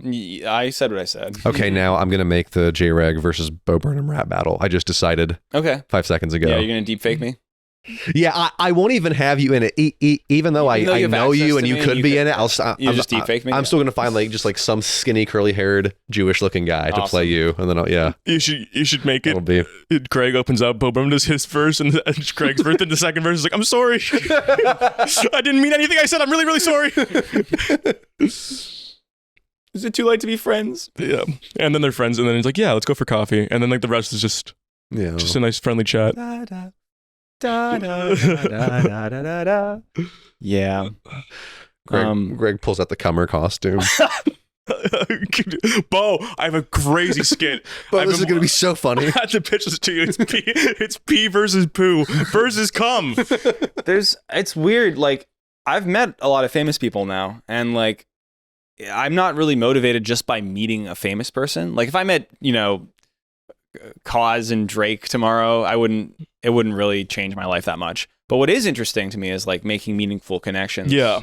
And creating art with those people. That's like, so I think my white whale is probably like just having a consistent team of good people behind me that I can like use to create as many of my ideas as possible. For sure. Who is the most famous person that you've met? Like in terms of like actual celebrity, probably Matt Johnson. Recently. Yeah. But in terms of subscriber number, I don't know. We met John Tron at VidCon. Yeah. Who is also down to come by the studio. John Tron, if you're listening, John Tron's not listening to this. I should DM him again. John Tron said he'd come by. iDub said he'd come by. So those are probably the biggest ones we have on the hook right now. Yeah. That's gonna be fucking crazy. Yeah. How about you? Who's the biggest person that you've ever met? Definitely John Tron. Right. Yeah. Because you were there together. Yeah. Definitely. Yeah. John Tron bought me into a poker game. He was like excited to meet me. He's like, "Oh, Drake." That was crazy. That's so cool. Yeah. That's so cool. Yeah. Very nice guy. Yeah, very nice guy. Very, Very, cool. very down to earth. Cool dude. Very Yeah. cool dude. No, I agree with you. It's like you stop. It's novel when you're completely on the other side of like just meeting famous people, but then that waveform collapses very, very, very, very fast. But then yeah. just the idea of working with, because it's like at the end of the day, these people, like I wouldn't be excited if I met Jack Doherty. You know what I mean? It's like that guy's super famous, but like I just fucking zero respect for what he does. Right? So it's like, I don't know. If I was at a party with him, I like wouldn't talk. I'd say hi, but I wouldn't be like, oh, I have to talk to this guy. Like it'd be that kind of relationship, right? Where I'm like, I don't want to like, I don't feel a need to like do anything to you or like prove myself to you or respect what you do. But the idea of like working with, because like John Tron's famous because he's talented. Yeah. Right.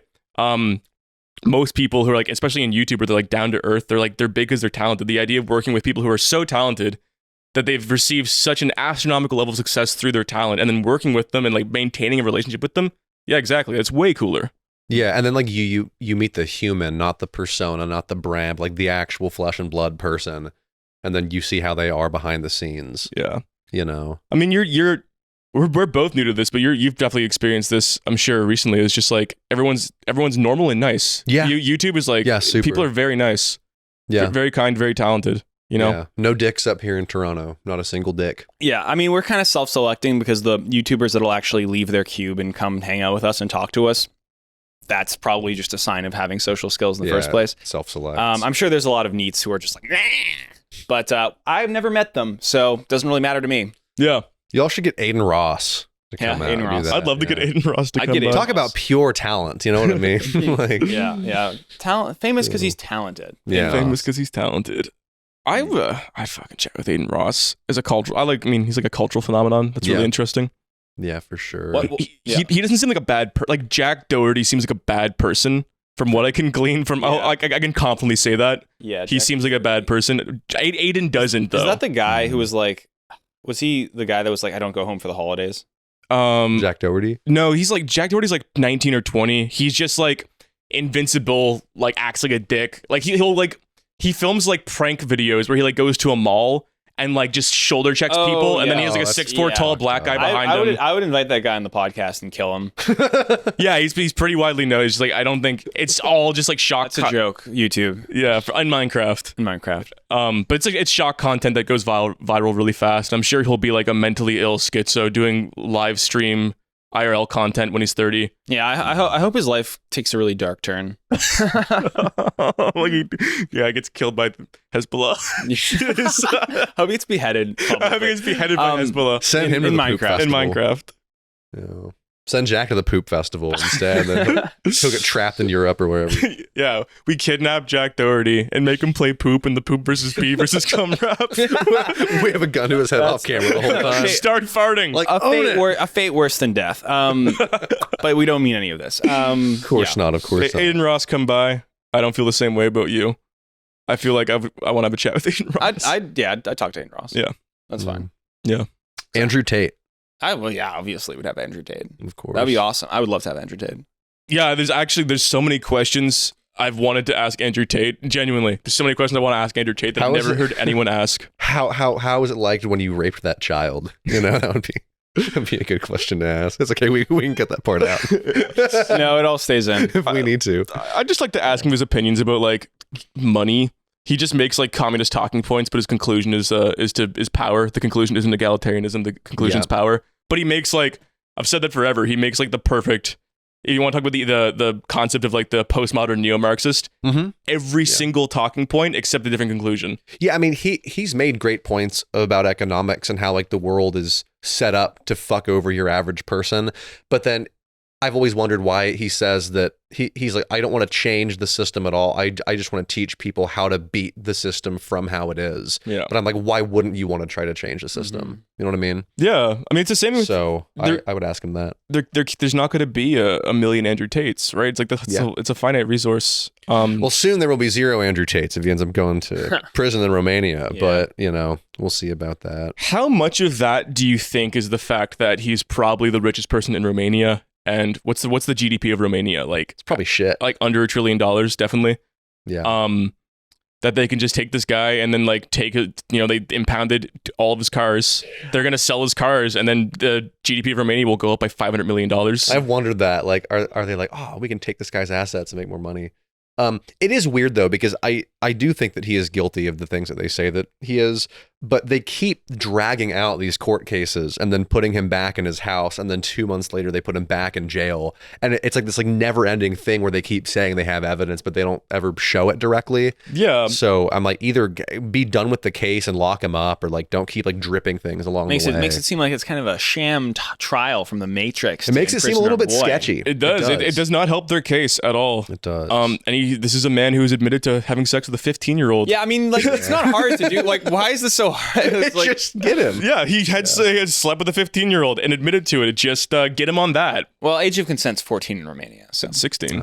Oh, really? Oh, so it's straight up. Okay. So there's no defending it. Yeah, statutory rape. Put him in jail for statutory rape. Yeah. He began telling a story once, and he was like, yeah, so I slept with this 15. I mean, what's the age of consent here? And he was like 18. Oh, so this 18-year-old that I was fucking, you know, and he just goes on. So he changes the age based on what country he's like talking about him. But I do think that she was confirmed 15 because it happened 6 years ago. Yeah. And then she came out and talked about it, and now she's 21. It is funny to let people like that complain about Epstein when they're just straight up doing it. Yeah. Yeah, what he did was considerably worse than like the Epstein stuff, for sure. Yeah. For sure. Yikes. And Epstein was bad. The fact that you can say that seriously is crazy. Yeah, for real. Yeah. Andrew Tate, come on the pod. Come on the pod. We love you, man. Yeah. We love statutory. We still want to hang out, you know. At least get who's his cousin? Lucas Tate. We can get Lucas Tate. Lucas Tate. Who is that? He's the third one. There's Andrew the Tristan, and then there's Lucas, who's like behind the scenes. Lucas, the guy that Brogan just made up on the spot. Lucas Tate, Cornelius Tate. Cornelius. Yeah. Wow. AI.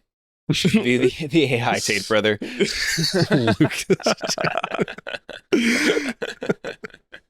Andrew versus Tristan Tate battle rap. Oh yeah, Ooh.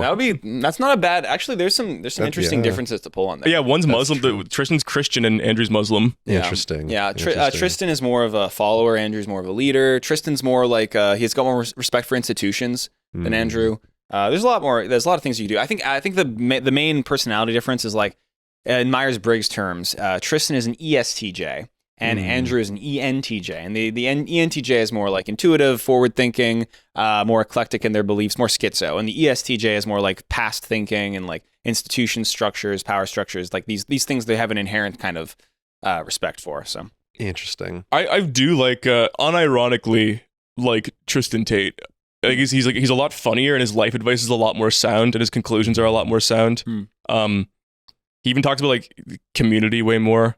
Talks about like love way more and like having stable relationships. Talks about like fraternity and friendship. Like it's actually their difference is because he is the actual like the advice for like leading a fulfilling life. He is the nuggets. Because I think his life it makes sense. I guess his life does hinge on being part of a bigger picture where Andrew's life doesn't as much. So it makes sense that Tristan's a bit more egalitarian. makes sense. Yeah, he seems more normal, whereas Tate has just embraced this persona like the Dice Man or something. Yeah. And now Tate has just like completely become this caricature of himself. They both got hair transplants. This is a great example. Okay, so they both got hair transplants. Andrew claims that he shaves his head, but he could grow hair if he wanted to, and will never admit that he's bald. And then Tristan's like, "Yeah, I'm 35. I started going bald and got a hair transplant." Fuck, like he just says it. Yeah. There it is. That's the perfect.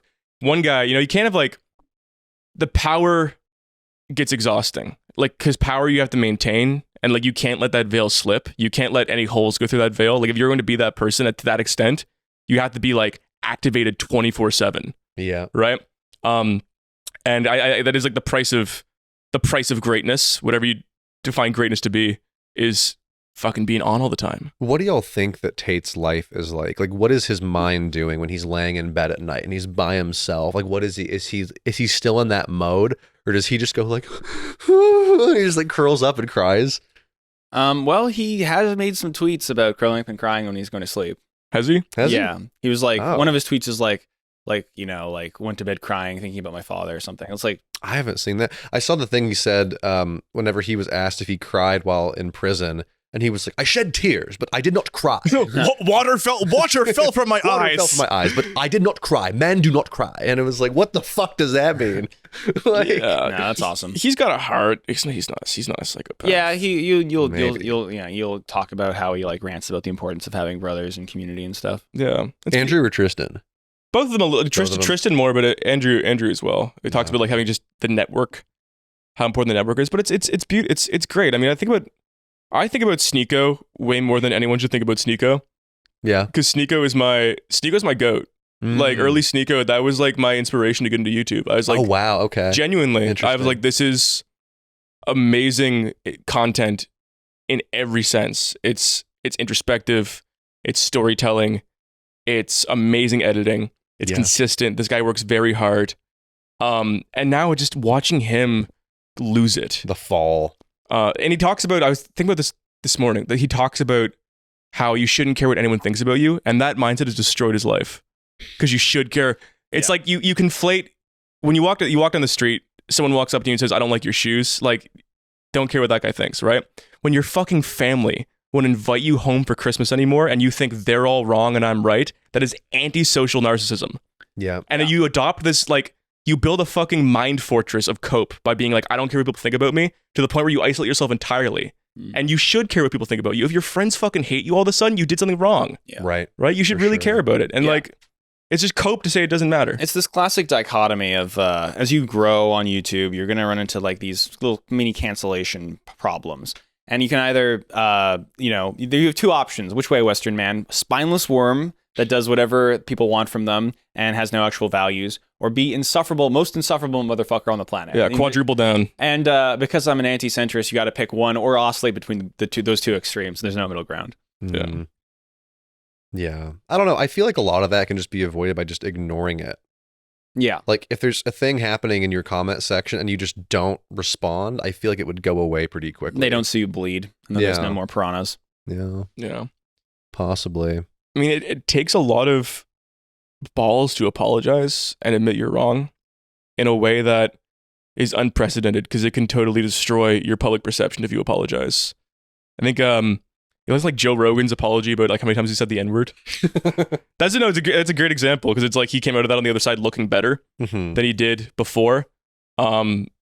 But like to do that correctly is like, that's a fucking impossible feat. It's really hard. Right. And even, I mean, no matter how good that is, there's still going to be people online that are like, it's not good enough. You're a piece of shit. And Or the inverse of like, why did you apologize, you bitch? Yeah. You know, right? But like all that stuff, it just kind of goes away though, right? Because it's like anything that Joe has been through, he's so big that it's like maybe there was like a couple months of people saying things, but like there is no material impact. Yeah.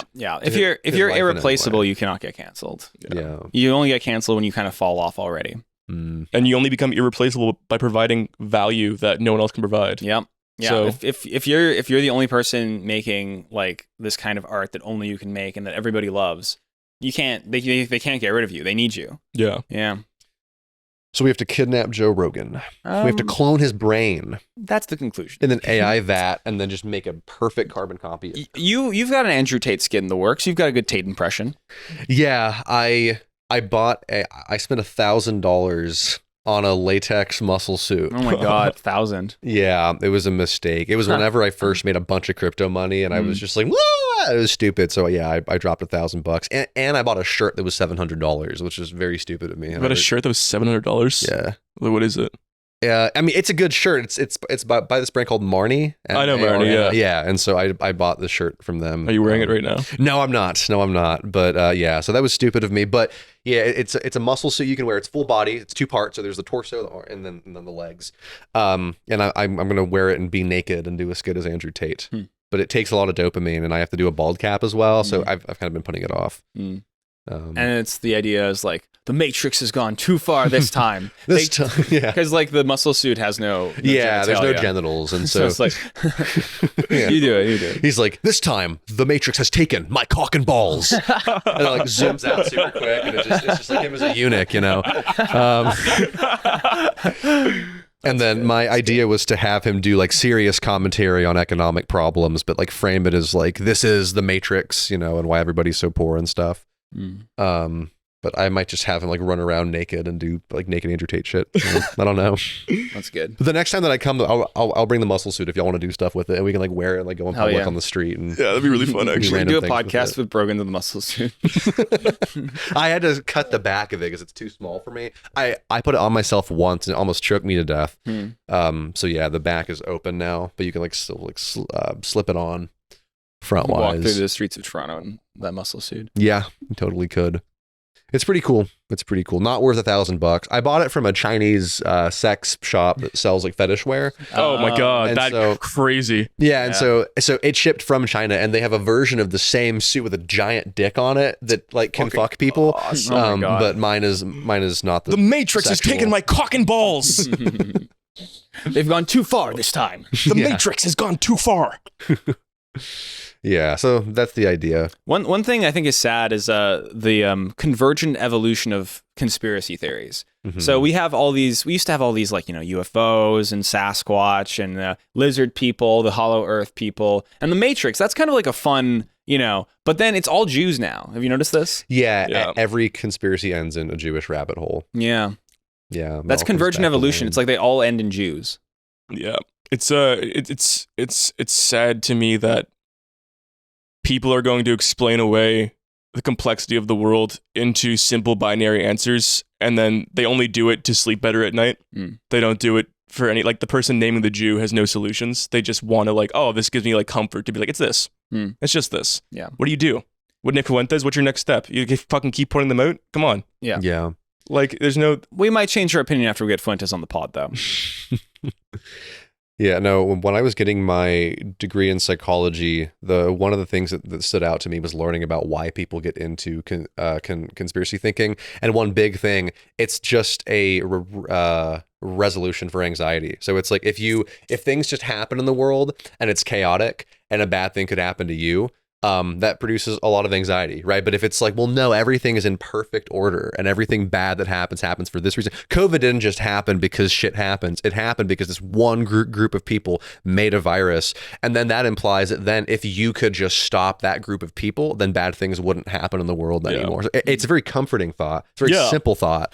But then they never do anything. Like there is no action after the conspiracy theory is stated. It's just be afraid, keep talking about it.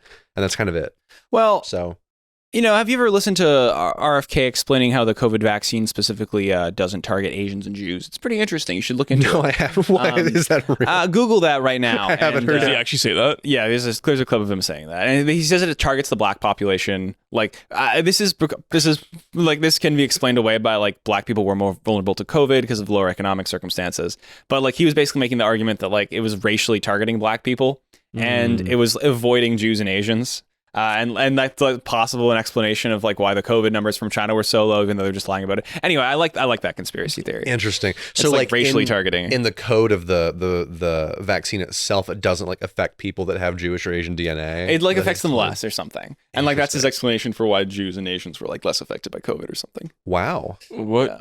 That's insane. Damn. I'd love to see the Trump administration with like RFK and Tulsi Gabbard and like Donald Trump Jr. and they're all just like RFK is like, check out this dead bear I found, and Tulsi's like, no more wars, and Trump's like, except in Israel, and yeah.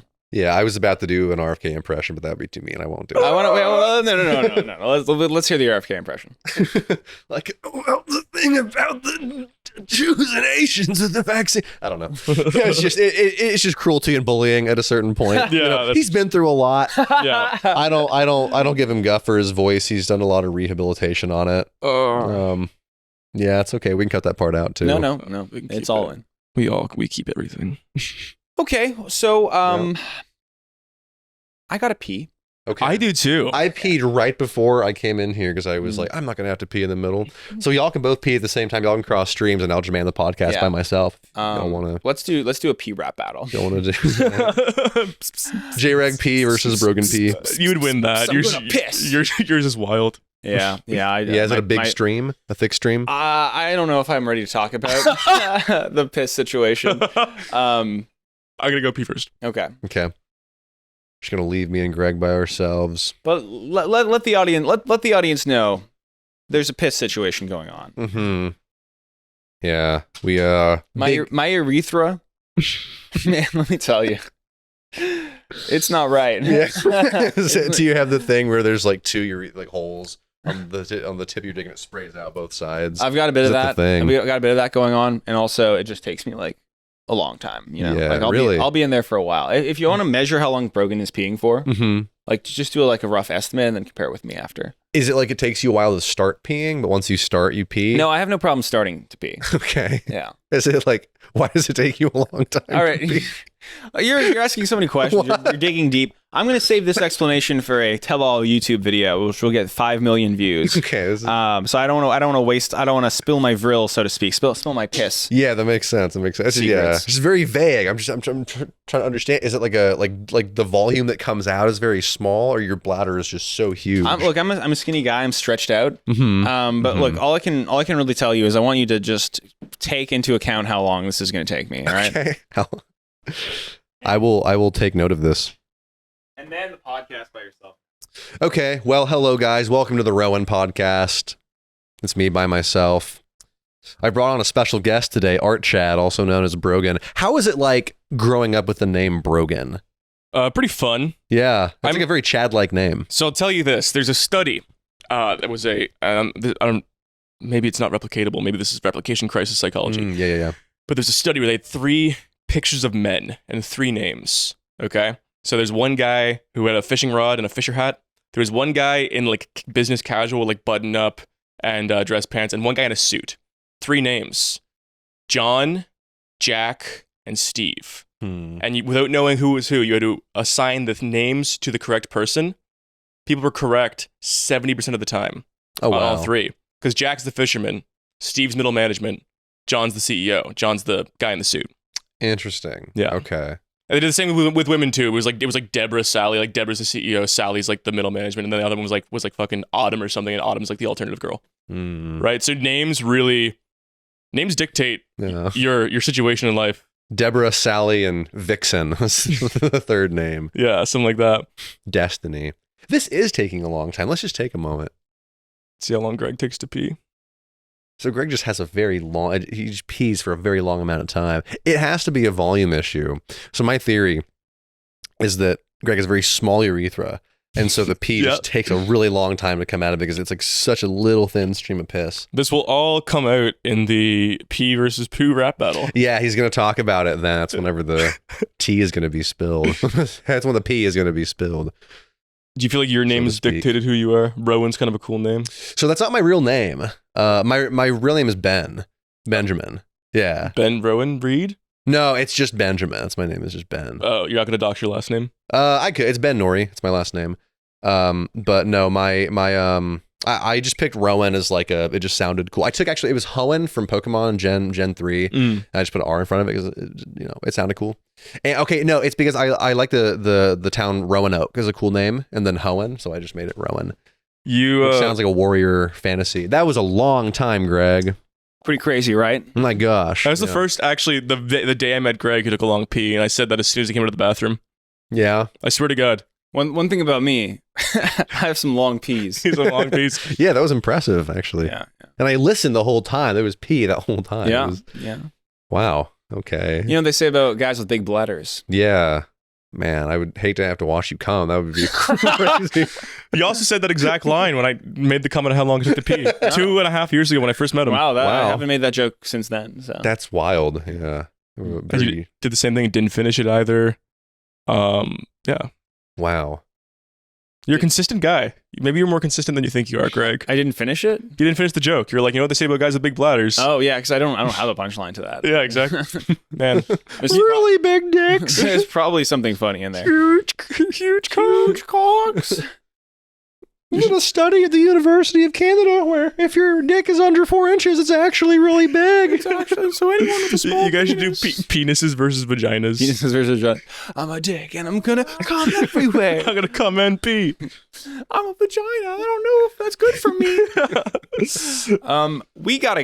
I have my assistant coming by pretty soon, so we should wrap this up. Okay. Yeah, I'm gonna have to go up to Yorkdale Mall and get a book. Oh, book? Cool. My upcoming video. It's a book called Techno-Feudalism. No, I already have that book in my book club on my Patreon. On your Patreon book club. My Patreon which is book live club. now. And Yeah. you're reading Techno-Feudalism by Yarnis Varislav. A Greek guy. You know, it's crazy actually. So that video just released, most disliked video ever released. Wow. Most, by bar none. Ridiculous and also rabid hate comments. I got like 50 people to sign up for the book club from a video with 25k views. Hell yeah. So huge dub. I think not shying away from controversy is probably a good idea. One of the first pieces of advice you ever gave me. Yeah. Yeah. That's cool. You're consistent. You got to start drawing yourself like the same guy every time, Greg.